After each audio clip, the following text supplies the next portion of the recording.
We'll wait a couple more minutes before getting started.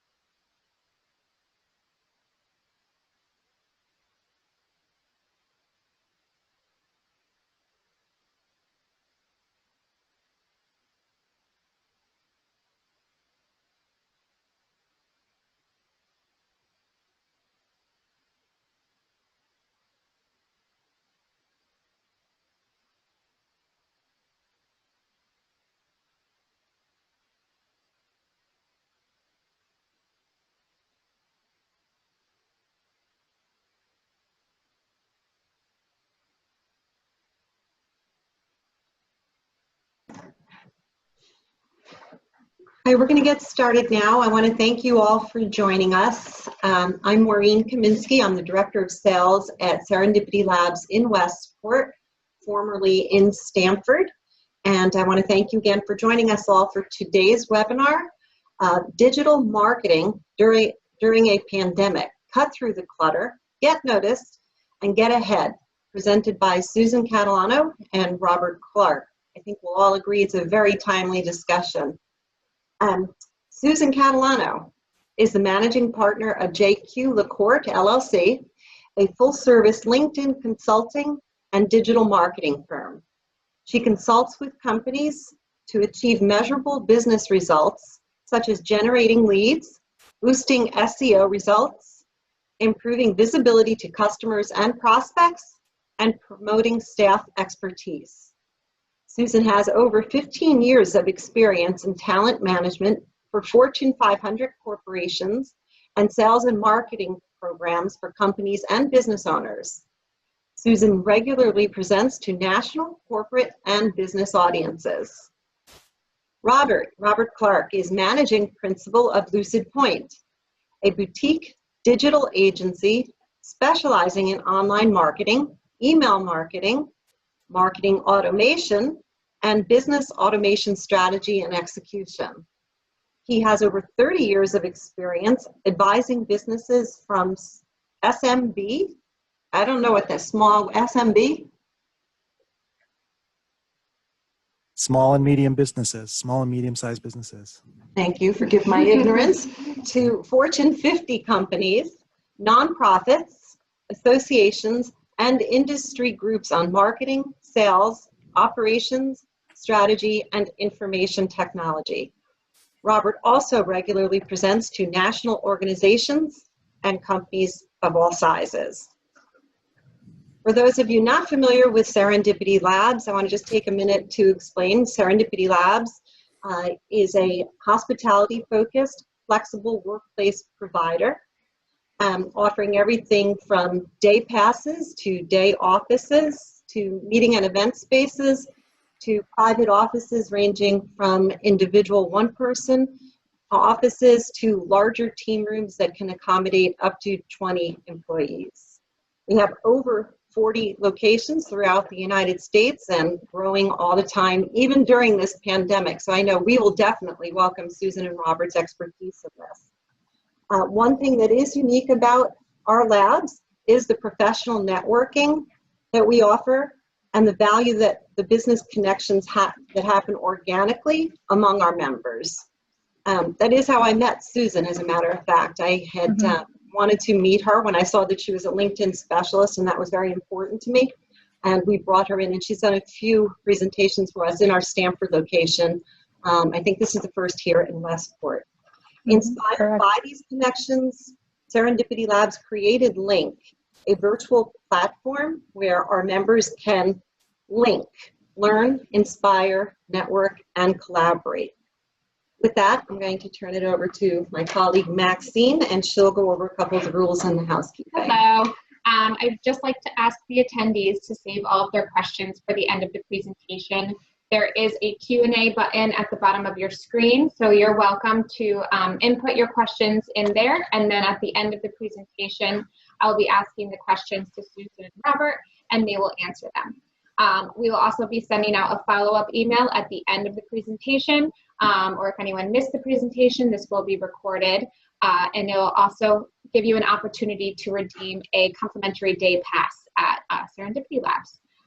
With that, I'll now hand it over to Susan and Robert. Great. Thank you so much, Maxine and Maureen. It's our pleasure to be here this afternoon to present these marketing concepts to you guys. Robert, you have anything you'd like to add before I get going? Oh, take it away, Susan. Okay, let's move on to slide number 3 then, please. Thank you.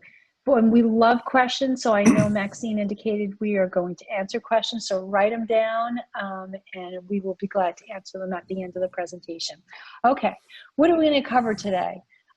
Pretty much how online marketing has changed during the pandemic, what kind of marketing you can do and should absolutely do during the pandemic, as well as some fundamentals.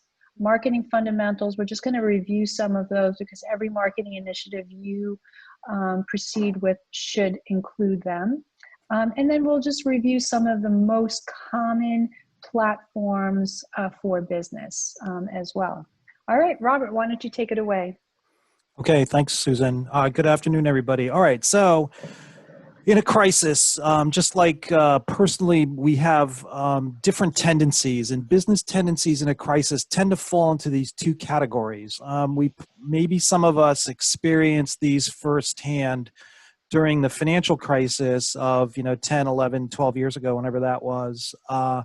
But there's one group that really wants to kind of hunker down. It's about preserving and minimizing expenses, control what you can, and just really kind of wait and see. And there's another way to looking at it, or another group of folks that make smart investments. They see it as an opportunity, right? It's an opportunity to maybe buy when prices are depressed. And they're really looking to make their move and sort of maximize the potential return, the longer term return on their business, and reap the benefits of the investments they sow here during a crisis. So you probably already know which camp you fall into, but we're going to pitch here a little bit that maybe the right-hand side is something that's definitely worth looking at. And so we're going to use just a couple of examples here. And one is has to do with breakfast cereals. Now, this is an example from the Depression, the Great Depression, so 1930, 31, 32, somewhere in that time frame. And we've heard of Post cereals, we've heard of Kellogg's cereals. Post cereals back then, they were cornflakes, whatever it was. I think it was cornflakes. They were the biggest breakfast cereal out there, the definite market leader. And when the Depression hit and stuff started cratering, they followed the strategy that's on the left. They pulled back, they minimized expenses. And then on the right-hand side, Kellogg's introduced this brand new breakfast cereal called Rice Krispies. Rice Krispies was didn't exist before, and they chose the beginning of the Depression, as the time to make this investment. And what they did was ultimately they overtook Post cereals within about 9 months, I think, after launching and investing in the launch of Rice Krispies. And they led Post cereals for decades and decades and decades thereafter. So Post was forever playing catch up. And one thing that's kind of interesting is Kellogg's invested in marketing through this brand new channel that had kind of just come out and was just really opening itself up to marketers, much like the internet for us was radio. Now that sounds so quaint, right? But that was the new technology back in the day, and Kellogg's leveraged it, and it made the difference for their business. The other example here that I just want to point out is if you remember the dot-com crash 2000, so just before 2000, there was this brand new upstart company called Netflix. Maybe you've heard of them. And their business model started out one way, and they've had a couple of pivots since then, but they made an investment then, and they continued to expand throughout the crash that was hitting the rest of the nascent dot-com industry, and they've become the content behemoth that they are today. So there are some examples of it where if you have the wherewithal, you can see the opportunity. It's a great time. Sometimes it's a great time to start. Now, this slide here, this saying was on above the chalkboard in one of my high school classrooms, right? So experience is a hard teacher because this isn't a long time ago, they used she, because the teacher gives the test first and the lesson afterwards, or the experience is that. I was by somebody named Vernon Law. He happens to be a pitcher for the Pirates, won the Cy Young Award. He's a very smart guy, not just street smart, was a very learned individual as well. And we've seen this play out, right? That's the sort of woulda, coulda, shoulda after effect. And so, just keep your eyes open. What we want to do is kind of give you the point here that even though it's pandemic, even though it's uncertain times, keep your eyes open. And for marketers, you should always be marketing. And we say always be marketing. That's the lesson, right? So if you've stopped marketing because you're uncertain about what's going to happen, restart it.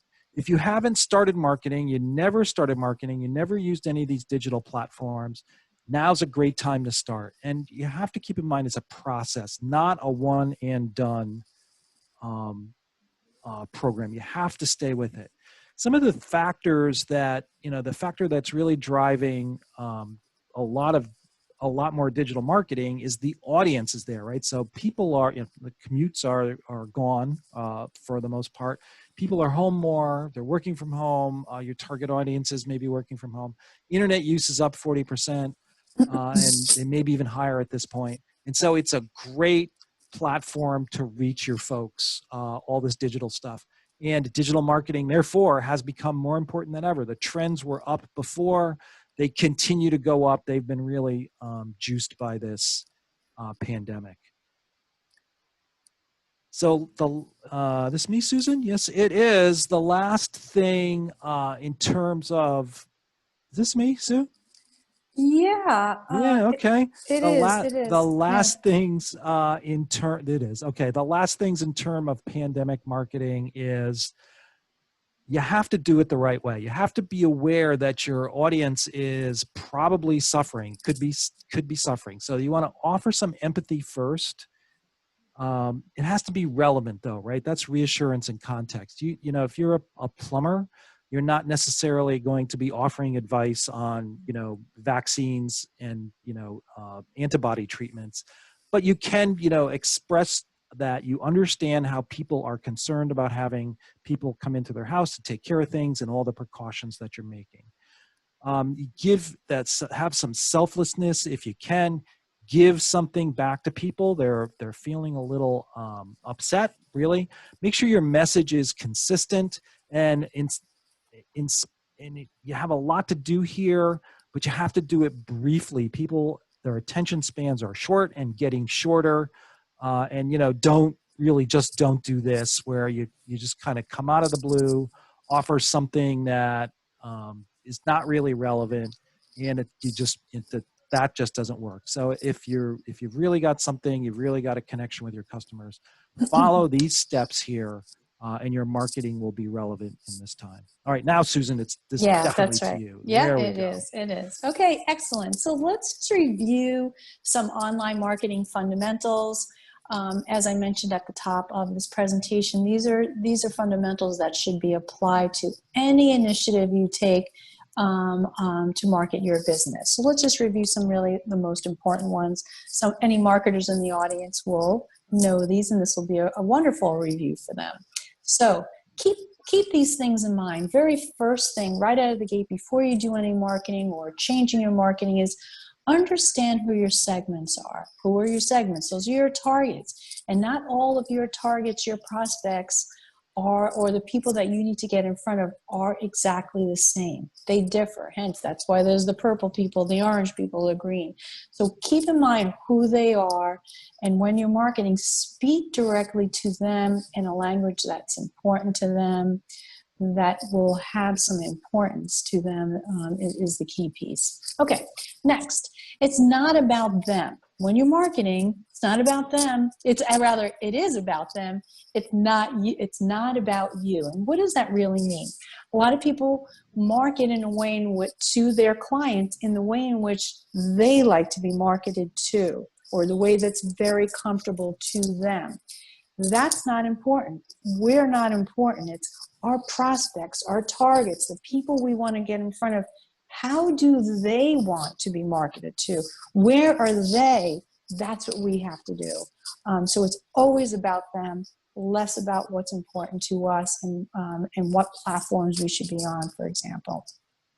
Lastly, and most importantly, whenever marketing, we have to distinguish ourselves. We have to kind of outline what our benefits are, what distinguishes us from other people, our USP, sort of it's a lesson, marketing 101, if you will, and a key component to distinguishing ourselves in the marketplace, because many people do exactly what we do.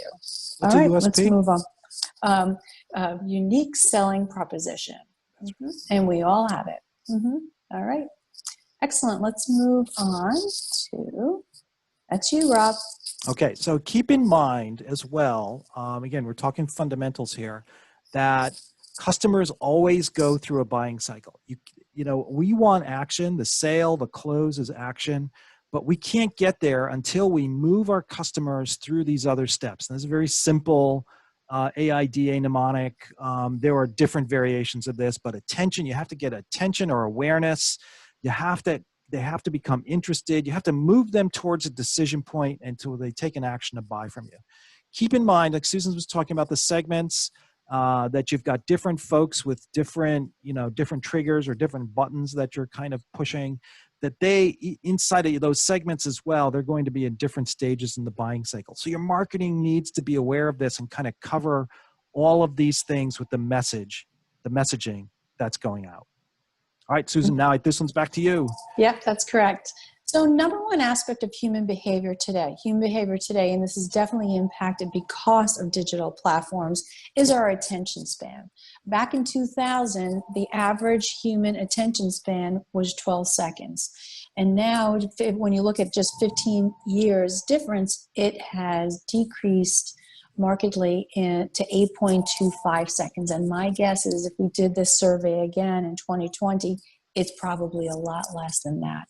So what is the takeaway from this slide is we need to capture people's attention in less than 8 seconds. In fact, we really need to capture their attention in 1 to 2 seconds before they're going to continue looking at our marketing materials. So it has to be brief, clear, attention grabbing, and important to the person you're trying to get in front of. All right, let's move on to the next slide around touch points. Another marketing fundamental is touch points. So what are touch points? This is how many times you are in front of your prospect. And before they start remembering your business and what you sell, start to become comfortable with you. And so before digital platforms, back in the direct mail days, it used to be just 5 touch points was sufficient. Back in 2016, as you can see, that doubled. Again, all because of the digital clutter, the digital stimulation that we're all getting day in and day out. 2019, another huge bump, and then again, of course, in 2020. All right, excellent. Let's go. I think I'm doing the next one. Oh, no, that's you. All right, so the 3 most important things in online marketing. Just to take off on the real estate or on location. In online marketing, it's content. That's really what is going to grab their attention that Susan mentioned. You've got to grab their attention. That's really what's going to speak to people in their stage of the buying cycle and speak to the segments. So you really need to make sure your content matches what the folks on the other end of whatever you're doing need to see and want to see in relation to your stuff. And one of the easiest ways to get your content to match what people are already thinking about is using the concept of seasonality. Now, this means the extent to which you can tie your messaging to things that folks already have on mind. Right? It doesn't have to literally be the seasons. It depends on the business. that's going to help carry your message a little farther. That's going to get your message to rise up a little bit through the through the clutter, the online clutter, and get people to recognize it and start to take action. Now, straight up seasons, you can look to spring, summer, winter, fall. Like if you're a landscaper or a garden shop, that obviously clearly matches. If you're a retailer, you're in the holiday season right now. But there are, even if you're not in any one of those particularly consumer-driven seasons, if you're in a B2B industrial, there might be an annual trade show, even though they're virtual now. But there might be other cycles in your industry which count as seasonality that you want to latch onto.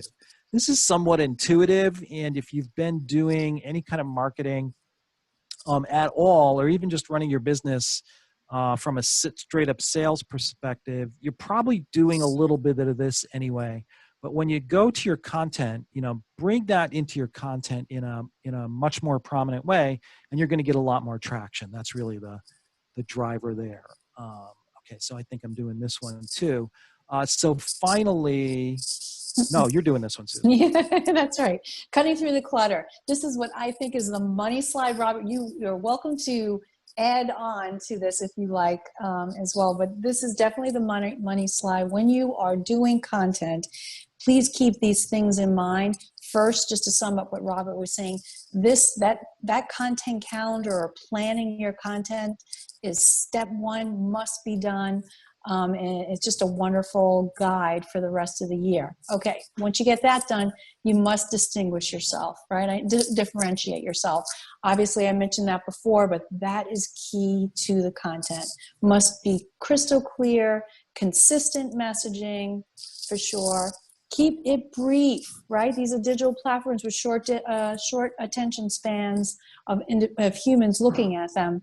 Speak directly to your segment in the language that they understand and the words that are important to them as well.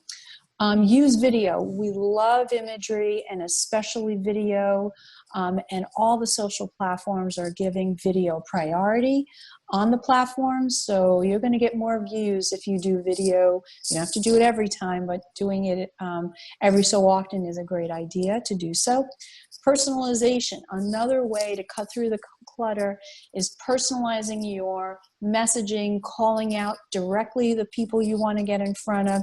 Certainly if you're sending out an email, it should be to their first name, but in personalizing it to all the things that are important to them that you have learned about your particular segments. Precision targeting, of course, is a key component. Targeting exactly to your ideal prospects is great, and many of the digital platforms afford that type of precision targeting. Using hashtags. Hashtags are a great way for you to cut through the clutter, as are mentions too. So it's just a great little technique to include in your messaging. And have a multi-touch strategy. One and done is not going to do it. As we indicated, it's over 20 touch points before folks were going to start getting used to you, comfortable with you, and knowing what you have to offer.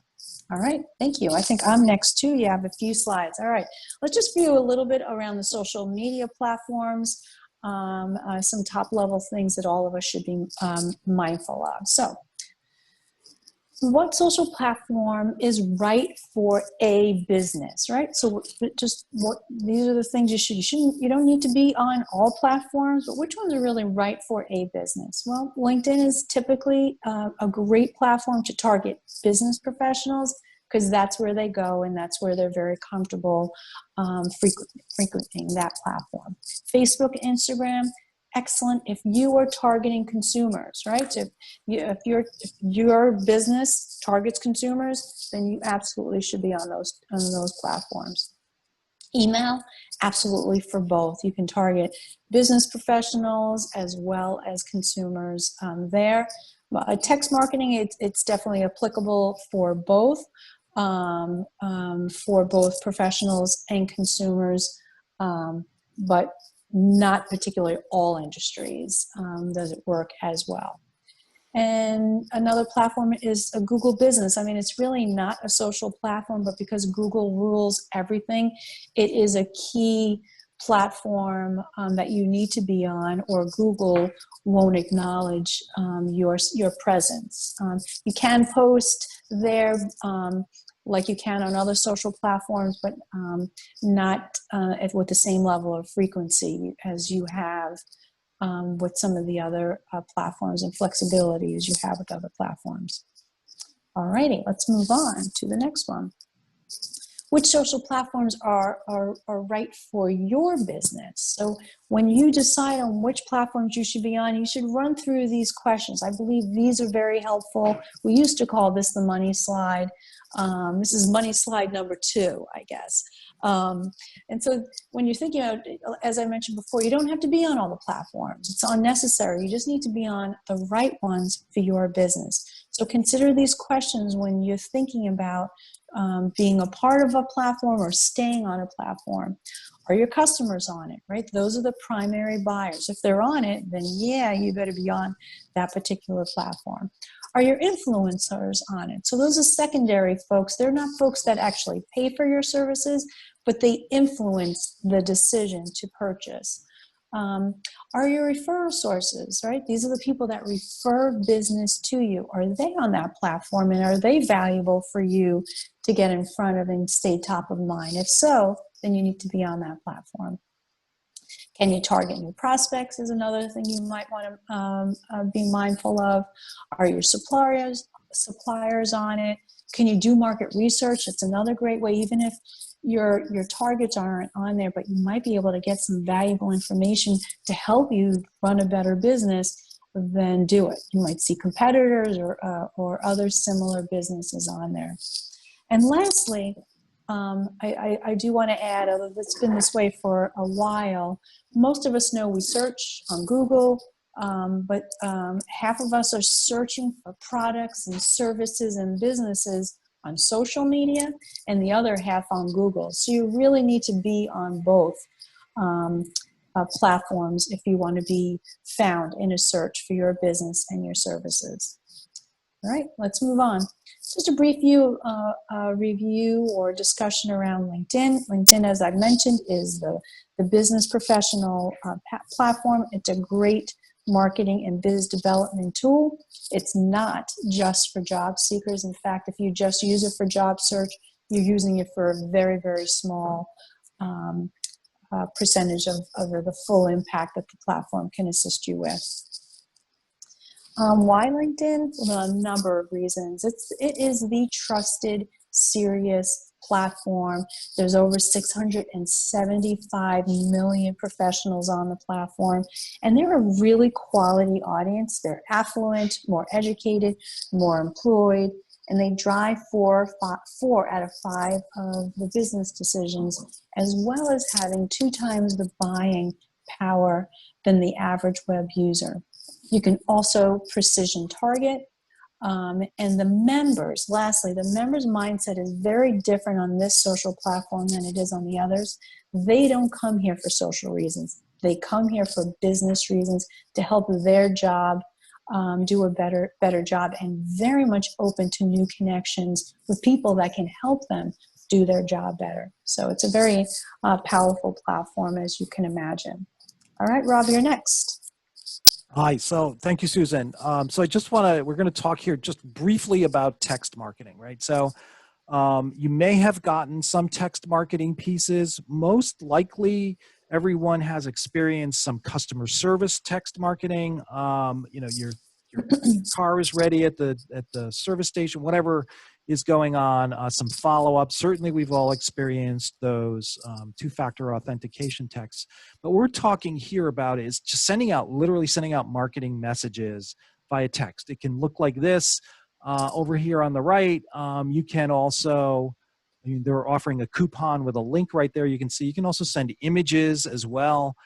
There are certain parameters that obviously has to be pretty short, but people, this is a very effective. People read their texts, right? So even if they kind of ignore or will try to ignore other things, or they're just not on a platform or looking at their email or something, Pretty much everybody responds to a text.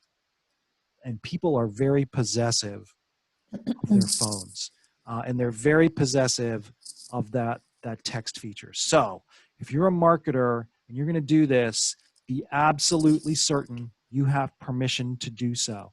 And when you collect their information, you collect their cell phone number, make sure they are absolutely certain that they know that make sure that they know you may be texting them. Don't surprise them. You're only going to tick them off, and that's not worth it. And that even the same thing applies if you're going to do this for customer service as well. There's a little bit on text. So another money slide, anytime you see the scissors, that's the cutting through the clutter slide. So when you get this later, if you want to just skim to the scissor pages. As far as the platforms themselves are concerned, we already talked about how to cut through the clutter with content. Now this is on how to cut through the clutter with platforms, how to pick it. Be where you need to be. Susan gave you those two slides. The general slide, B2B, go to LinkedIn, and then where are your customers on the next slide. But if you can, be where your competition isn't. So if you discover that the closest competitors are not marketing on LinkedIn, for example, and they should be, you should go there first, right? Because that's kind of virgin territory and you're going to do a lot better there. Advertised for targeted placement. So you can do two things here when you're on the platforms and you're posting. You do organic posts and you're going to push things out to your followers and they'll see a percentage of it. But if you really want to get precisely in front of the people that have the highest likelihood to become a customer and to buy from you, you have to advertise. All the platforms do it, spend a little money, but it really, really works quite well. And there are a couple of different ways to do. You can just do a boost a post thing. You can do awareness advertising again and get it right where it wants to be. But you can also do lead gen advertising. And that will bring back prospect contact information directly from the platforms. And then you can nurture them with your organic posting, your emails, which we're going to talk about next. And so the bottom line here on that quotation there that's at the bottom, when you're posting and you're advertising on these social platforms that we just talked about, this is the reaction you want the person on the other end to say. You want them to go, oh yeah, this. Oh yeah, this product. Or oh yeah, oh that's right, this service. You just kind of want that recognition. You want them to, so really what this is, right? So if you remember AIDA, this is already awareness. There's a little awareness, and now we're getting a little bit of interest here too, right? So we're AI. So that's what you're looking for. So when you're designing your stuff, design it with that goal in mind. It's another great way to look at it. All right, so we're going to talk about email marketing and marketing automation a little bit here. So email, why do you use email marketing? Well, because people read it, because it works. People check their inbox. They're there every day. Some of you undoubtedly have already checked your email since this presentation started. No problem, we understand it. And most of them are now checked on smartphones, right? So the people are checking their emails on smartphones. That has implications coming up in a minute. Why else do you use it? It's reliable. Email gets delivered over 90% of the time versus, we've all heard about the algorithms on social media where it's really, there might be different reach that's pretty low, just 2% of your fans or contacts. But email, it gets delivered 90% of the time. And generally, it's 99% of the time. I'm not sure why that's so low. Maybe we'll have to change that. But it's generally about 99% of the time. It gets through, it gets to the inbox. Maybe some gets filtered to, cluttered or commercial, and others go to focused. You can work on that. But it gets there. So your message arrives where people do pay attention to it, as we just talked about. Now, there are two types of email, right? There's the sort of transactional Gmail, Outlook kind of email on the left, very text heavy.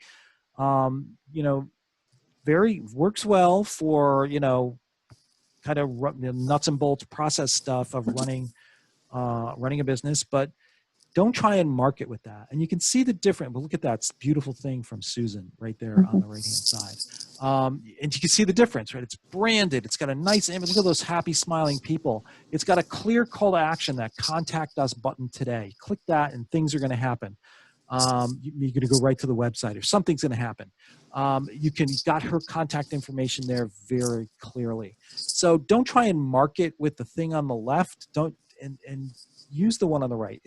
They're cheap, right? You can get into this for 20, 30, 40 bucks a month if you're going to do it yourself. And you can send out something that looks like a professional marketing piece. And you do want to look professional. So here's a scissor slide. Clutter, money alert, cutting through the clutter with email. And these are some of the email best practices. Another way to look at this is make sure you have consent, right? Just like with text marketing, people are very possessive of their inboxes as well. So make sure you have consent. Don't buy a list and send it. Don't buy an opted-in list. I mean, nobody really did opt in. They don't know who you are. Just send it to the people that know who you are, that want to hear from you. One, advice we always give, it's better to have a smaller list where people really want the content than a bigger list where, 90% of them never heard of you. So it's not any kind of contest here. Just get permission and work with a quality list. Don't blast, kind of pet peevish, we're going to do an email blast. I'm an email guy. I'm going to do an email blast. No, we don't blast, we share. We don't use a shotgun, we use a rifle. So it's precision. It's not just throwing a bunch of crap out there, see what happens. Familiarize the from name. So one of the first things when people look at in the inbox is, well, who's this email from, right? So if it's from, there's a big difference if it's from Serendipity Labs or it's from Maureen at Serendipity Labs. It's like, oh, I know Maureen. Oh yeah, Maureen. Maureen's sending me something. Believe me, it's from Maureen at Serendipity Labs.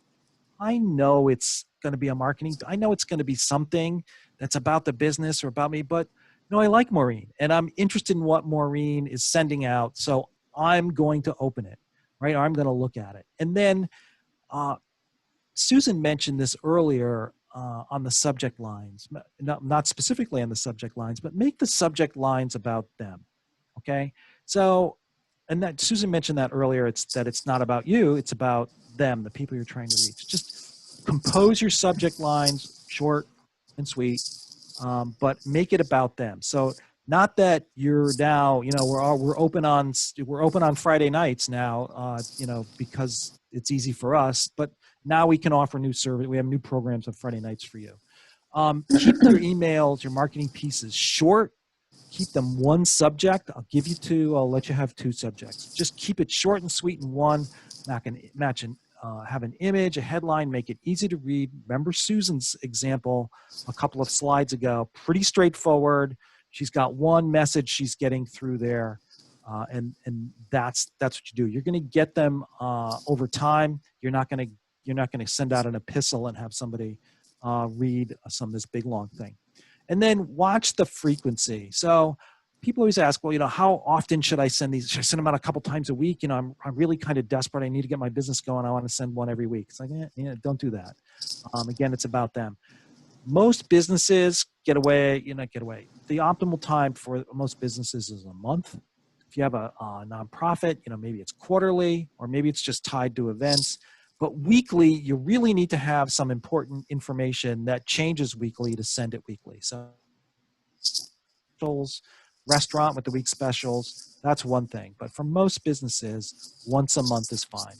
Here's what you want folks to say after they finish reading your email marketing piece. Oh, glad I read it. Okay, that's what you're going for. Give them something that they're going to be glad that they read. All right, so let's talk about some marketing automation or email automation. Well, it's kind of marketing automation. But all the platforms, this is Robly, Constant Contact has it, MailChimp has it, Emma has it, they all have it. You get the right account level. You can set up autoresponders. It's a great way to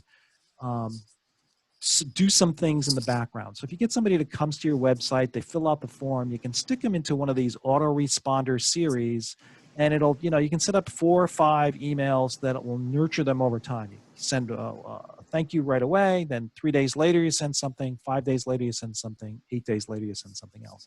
All these variables can be changed. It's a great way to kind of capture, once you capture a name, is to nurture them. And if you've captured them off a specific marketing campaign, a specific product or service offering, you make these emails all about that. And you try and kind of move them through the sales funnel a little bit, help them sort of self-qualify and get ready. Think back to AIDA, right? So they got their attention. You got them interested enough to fill out a form. Now you want to move them to desire here. Most businesses are not going to close a deal through an email, but you can get them very close where then you can have a person close the deal or you can close it yourself. All right, so cutting through the clutter, another money slide here, cutting through the clutter on automation. You know, you can set up some tight rules around there. You want to work the buying side, work the buying cycle, understand that, which we just talked about that. You want to get them qualified, get them close to close. Same suggestions as email about these are automation emails. So some of those other things I talked to you about, just straight up marketing emails, those suggestions apply here.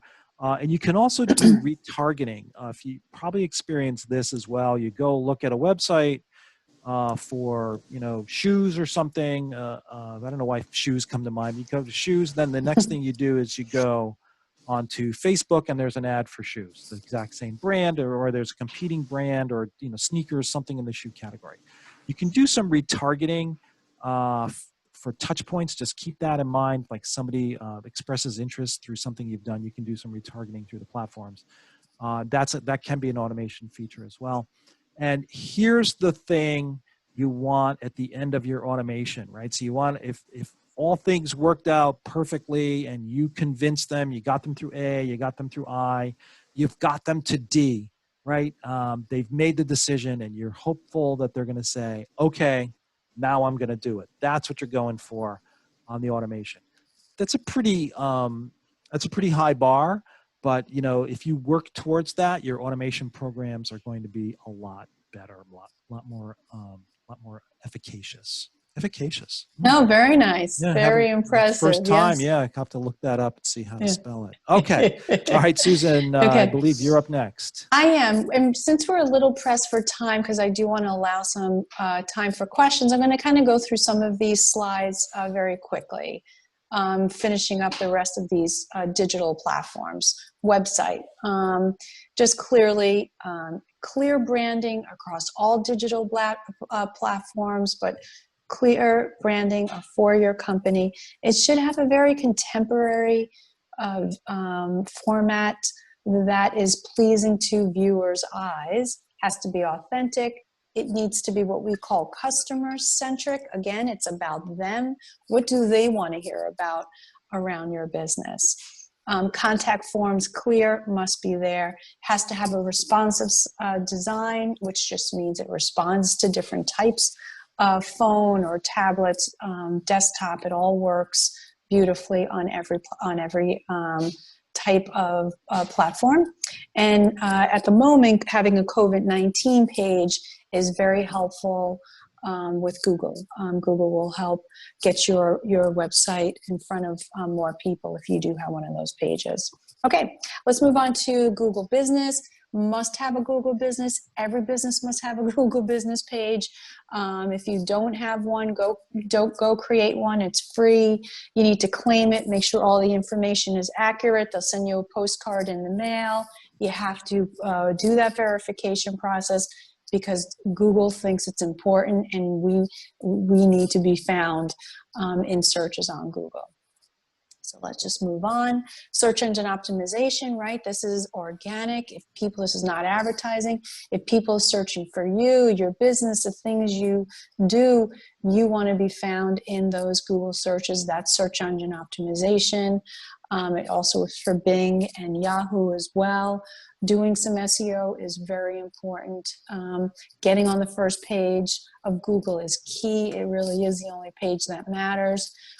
I know there are a lot of SEO people that claim to be experts. We probably all received 5 emails just today from SEO experts. They are not all SEO experts. Some are much better than others. And if anyone needs any help with that, we have some good suggestions around that. But work with an SEO expert. It makes a big difference.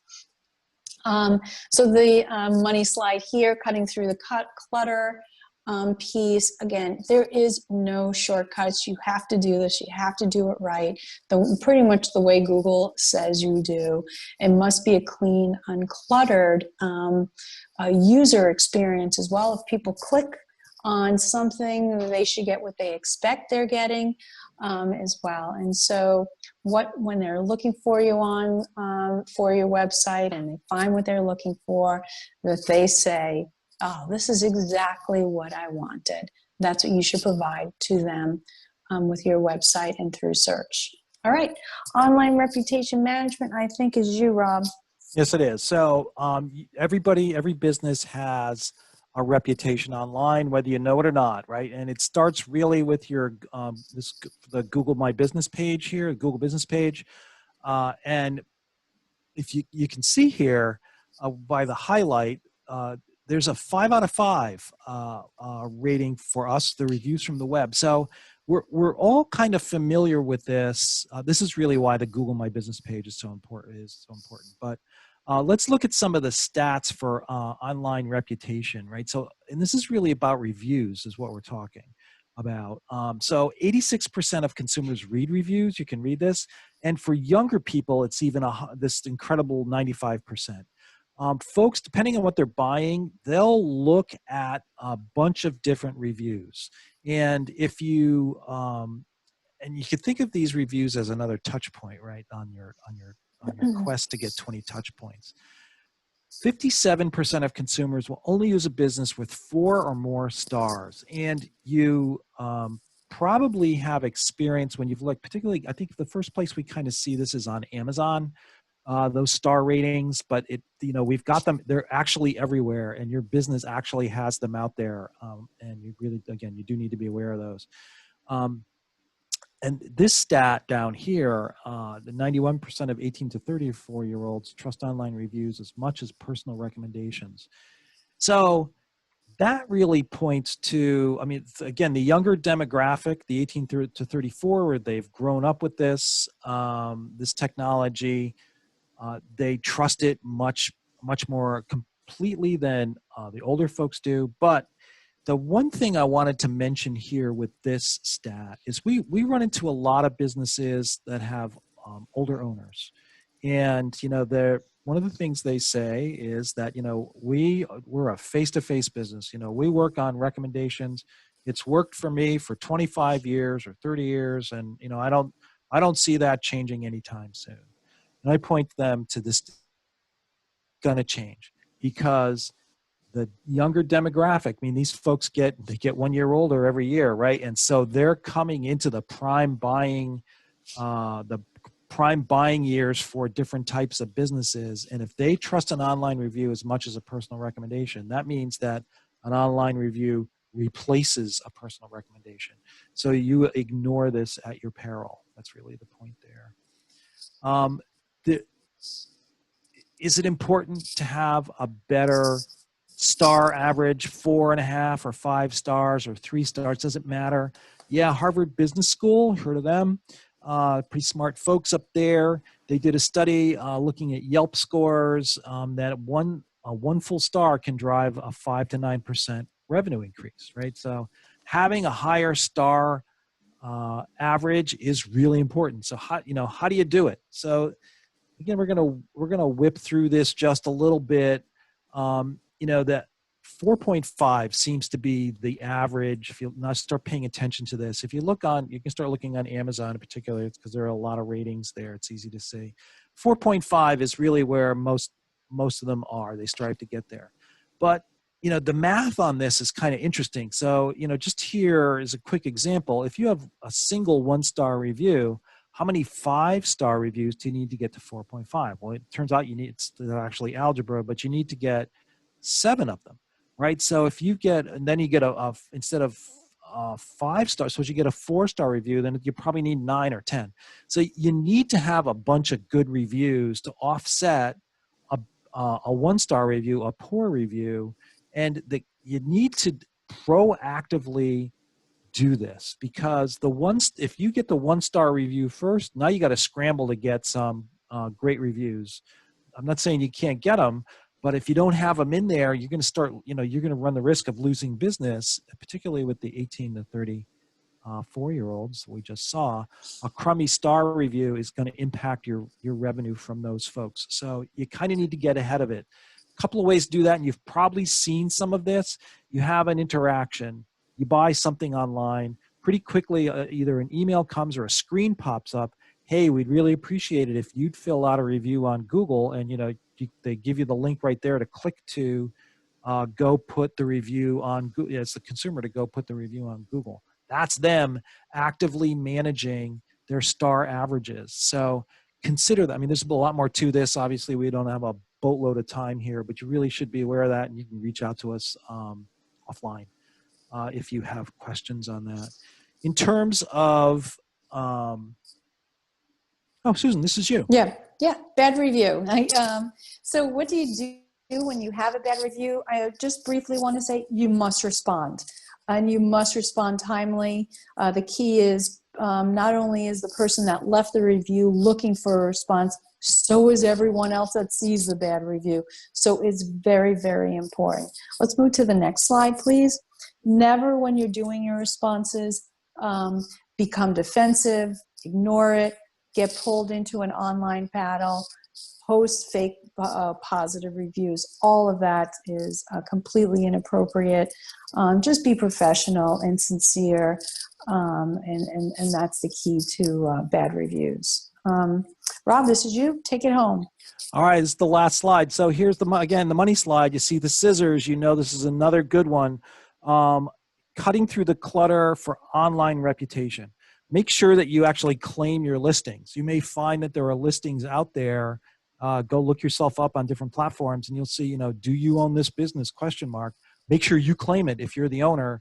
You don't want somebody else claiming it and pretending to be you. Now, obviously, there's going to be some validation that goes on from the platform, but claim your claim your listings so you can control the at least the background information that goes there. Proactively solicit good reviews. We started talking about that. Use star math as a guide to the number of your reviews you need. But I'd say make it an ongoing part of your customer service or sales follow-up to ask for a good ask for a review and get them right to it. You want to just build up the bank of good reviews. Monitor the sites where you're being rated, right? So Yelp, I'm not really on Yelp, but make sure, because it's not about whether you think you should be rated on that site. It's where your customers are rating you. So if they're, just go check it out. And the Google My Business page will tell you, they'll give you a thing that'll say reviews from around the web. And I don't know if you recall the screenshot there with the red arrow. Reviews from around the web. You'll see different places, different platforms that have reviews, and you might be surprised. We've done this presentation, a longer presentation on reputation, and we knew the audience. It was a national conference, so we pulled some examples from the attendees in advance, and there were folks in the audience were surprised a little bit that there were some reviews out there they had no idea were even out there, and that's impacting your business. So monitor those sites. Consider outsourcing this, because this is probably one of the most tedious things you need to do. So outsourcing this is a great idea. Folks have some of the outsourcing people. Again, we can recommend them if you'd like. We don't do it ourselves. They have tools that automatically monitor stuff, and that will it'll kind of alerts them when something happens. So that's good. Here's here's what you want folks to be saying when they're done, when they're looking at your reputation. And you want them to say one of these, right? you want to say, well, all right, this should work. This seems like a safe choice. I've looked at the thing, the service. I've looked at their website. The reviews are good. Seems like this is going to be okay. I don't know 100% until we do business, but I kind of trust them based on what I'm seeing online. You want your whole reputation, your whole online experience to be both insightful to them, and if you're dealing with corporate people, as it has to be defensible. If you've worked in corporate, you've probably seen this. Somebody recommends a vendor, and it turns into a disaster. And people say, well, why'd you choose them? It's like, well, hey, the reputation was good online, the blah, blah, blah, blah. Maybe the RFP wasn't right. Or, if it turns out to be a great experience for everybody, they're a hero in the organization. So make sure your stuff is insightful, and having a good online reputation makes choosing you defensible. All right, that's it. That's it for us, right, Susan? Yes, it is. That's it. Yeah, unless there's some questions. We'd love to answer some questions. I'll look for Maxine or... Yes. Yep, we're here. Jill, there was one chat that came in that said, what if your CRM email looks similar to the one on the right? So I'm not sure. That must have been when you were on a specific slide. I don't know if Jill is still on, if you wanted to elaborate. No, that's okay. I know that. So so a lot of CRM, include some of the more powerful ones, will have they'll have an email marketing sort of module in there. If it looks like the one on the right, that's fine. Yeah, it's not really the platform that's an issue. It's just don't try to send out a marketing piece that looks like the transactional one on the left. And so sort of the flip side of that is, whatever platform you have a CRM that does that, make sure you use that functionality. Don't try to market make with it looking like the one on the left. Market with it looking like the one on the right. Jill. Very good. Any other questions, Maxine? Right now we don't have any, but we can maybe give someone a minute if they had anything they wanted to add. Just please type your question into the Q&A box. If you don't have a question right now, too, we will be just sending out Rob and Susan's contact information. So if you wanted to ask a question directly to them, you will also have a chance to do that.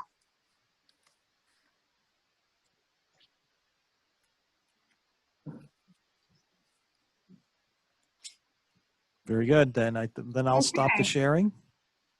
Perfect. Well, thank you so much, Susan and Rob. This was great. Fantastic. You're welcome. I really like the lesson about Rice Krispies. I think I want a bowl now.